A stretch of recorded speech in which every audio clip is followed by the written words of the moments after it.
Anyway, this is a project in collaboration between Department of Urban Center Planning and the Institute of Sociology at La Católica, so DUSP, MIT, Sociología de la Católica, of course, under the BRT Center.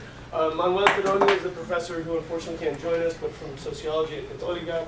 Onesimo Flores, many of you know, PhD student from MIT, who's trying to finish up now. And Matias Fernandez, who's a former master's student in sociology at Católica, and he's currently doing his PhD at UCLA. So that's our team, and since we have students from different places and different stages of their career, of course, it's gone a little bit slower than expected, or actually as slow as expected. Anyway, the basic objectives of this is to understand some of the processes, non-technical, that underlie the implementation of BRT. We view BRT as somewhat as a convenience, so it's basically examining large-scale reform implemented in mega cities, or large cities, complex cities. BRT was kind of the insertion point, but we really started recognizing this immediately. Well, you can't just talk about BRT, you got to look at the large system of transport reform. And so we're basically looking at the two particular perspectives with respect to the approach and the strategy that authorities use regarding incumbents, existing operators. We're looking at Latin America, and so we're looking at not U.S. style government agencies that run systems, but systems that characterize Latin America and much of Africa, some of Asia. And in fact, we think the lessons could indeed even be informative to places like the United States, or more publicly owned and operated agencies. But so one is the private operators, and the second is civil society more generally. And so we think of this as kind of more of a soft tech transfer possibility. So what you learn here could be useful for BRT or urban transport elsewhere, but not in terms of the technology control system. And so essentially we're looking at how we're trying to examine the way that the process of how these reforms actually change in response to the agents that are effective. What are the precise types of or strategies that authorities use, given the dynamics of reform? And how do, looking at this in different cities, do the outcomes compare? And what does all of this actually imply for the outcomes? Like, I say here effectiveness, but that's a tricky word. And I say legitimacy, which is also intentionally a tricky word. But basically, how do these processes affect the outcomes? And we've looked at we're looking at this in Santiago, Mexico City, looking at San Santiago, basically in the Peru's, but we actually have to look further back in history, as you'll see. And as I said previously, MIT is focusing mostly on the public operator side, the transport operator side, and CC on the agent side. And we've been doing this together as much as we can, given the fact that we're North and South America. But the case selection framework jointly determined at a seminar at MIT. We've had continuous mechanisms of collaboration. And we held a public seminar that many of you, or some of you, were at in Santiago last May, where we brought, in fact, both authorities and the operators from Mexico City to Santiago. That Juan Carlos was very helpful in convening the relevant players. Essentially, MIT and La Católica, we've done about 140 interviews. Again, this is the work of Onesimo and Matias in both places. Range of the relevant stakeholders. And then I think an equally important element has been the review of all of the relevant information. And I want to point this out here. Onesimo, his first degree he's a lawyer. Now he's a PhD student. But he filed under the Mexican Public Information Act over 40 requests for information to get all of the contracts, all of the licitations, et cetera, from Metrobús and so on. So this has been extremely, in Spanish we'd say, trabajo de hormigas. Anyway, we've determined, we basically have identified the overall implementation strategies on this continuum of forcing change to fostering change. Forcing change, kind of the epitome of this is the trolleybus in Quito, basically where the government just moves in and does everything, and in fact, mobilizes the army to help do so. To what we would call kind of a fostering change, where it's essentially a co-optation. The operators are in fact co-opting, one might say, authorities in the implementation, and this is a case, for example, that we see in Mexico City in the case of line 1 and 2, and I'll give you examples of that. And then the second is we had originally characterized in a caricaturistic sense 2 different approaches, like, again, the Metrobus case, which is line by line, piecemeal, we'll do line 1, and then we'll figure out what we did wrong, and then do line 2, and so forth, or the Big Bang. And this is what we originally kind of felt like Trans-Santiago. One day to the next, new system. Wake up, and the buses are different. But in truth, there's not, both of those are, the truth lies somewhere in between, but this provides us with a kind of typical kind of set of quadrants where we have force and cost for change on one axis, and evolution and revolution on the other. And so this gives us Mexico City, where essentially in this is a fostering change approach, an evolutionary approach, where the basic idea was incorporate the incumbents, very little competition in the bidding, incremental expansion, again, learning from the past, but importantly, different conditions at every stage. Every licitation, different conditions, different terms, different negotiation, different set of actors, and basically non-integrated, right? The rest of the system, Transmilenio is similar, right? The rest of the system out. 80% of the bus operations in Mexico City, yeah. And then, so we have Leon, which is a little bit different, more Big Bang-ish in approach, and then finally Santiago. And essentially, these are the 2 cases we were looking at. I won't go through this, except some of you know, I mean, most of you know the Mexico City case, the important one being that yellow bar, the colectivos, which basically took over most of the market segment. The quotes we got, this is Claudia Scheinbaum, many of you also know her. She was the head of the environment secretary and the main agency involved at the city level in implementing Metrobus. And as you can see from this quote, basically they knew from the very, very beginning we were not going to do anything unless we involved, I guess I would say capitulated to you. And Citravi, an anonymous official from Citravi basically says the same story. Now, I think, I can't belabor the point here, but I think the most interesting thing about the Mexico City case, and we look now at 4 lines.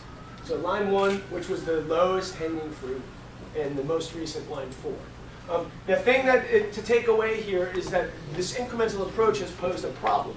You start with the easiest corridor. I mean, easiest in the sense that you basically have to negotiate one route up. And you have the highest demand and the fewest vehicles to have to move. Now they're going in the opposite direction. So they're getting into lower demand corridors with many, many more operators to negotiate with. And so what you're seeing is, in fact, increasingly juicy terms you have to offer if you're going to get people involved. Santiago, anyway, not to belabor the point, but here essentially you're seeing the collusion, right? As the number of buses increased by the end of the Pinochet regime, the fare was also increasing.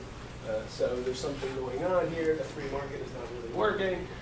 And now this is a quote, I asked some of you from the local team, or anyone who knows Santiago, guess who, talking about caging the tiger. Many of you are familiar with the Paro from Famoso in 2004. Well, this is our friend, Ismael Correa, who basically, this is a very different approach. This is forcing change. We're not going to take it anymore. It's time for us to throw them in jail. But what we end up finding is when you look back more in history, of course, there's this pendulum swing. You start, forcing in the very beginning in the Aylwin regime. There's a lot, but there's a swing back and forth, swinging back and forth, and we're seeing actually something somewhat similar when you look back in history. Of course, the timing isn't exactly right. This is a convenience just to show that we have this pendulum swing. So I think if we look at these in the terms of successes, the most clearly Metrobus has changed the way transport is thought about in Mexico City. The original, they've scrapped a large number of buses and replaced them with better buses. They've begun transforming this kind of artisanal industry into much more formal companies, at least those that are involved. In Santiago, we've seen some different results. I mean, here the competition was open to the rest of the world. What they've done in the most recent cases in Mexico City is at least opened it to non-urban transport operators. So inter-urban buses are now coming to the game. That was part of the forcing strategy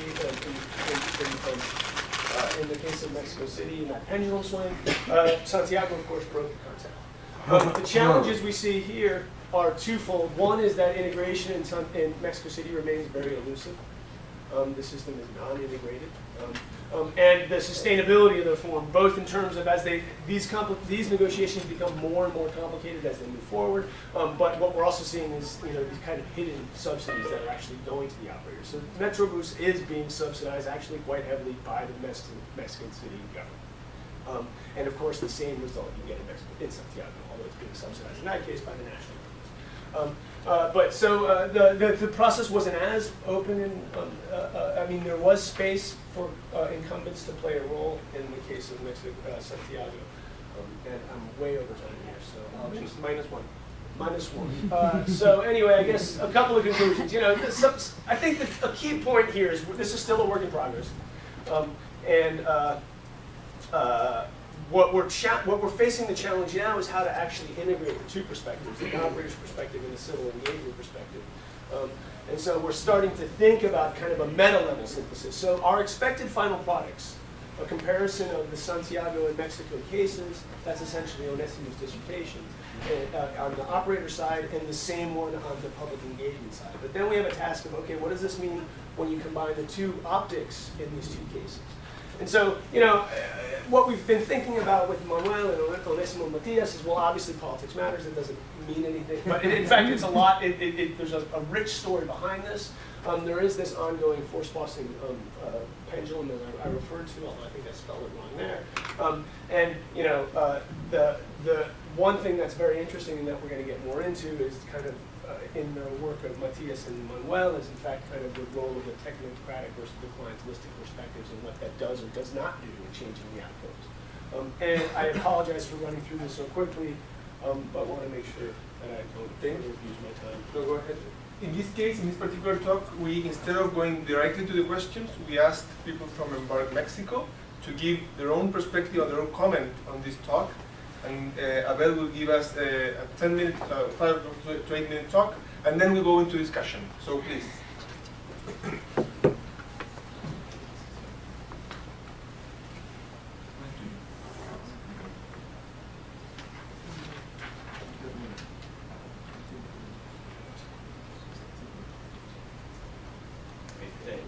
Thank you very much. Adriana Lobo apologizes because she couldn't make it. I'm going to be presenting. This is something that we have been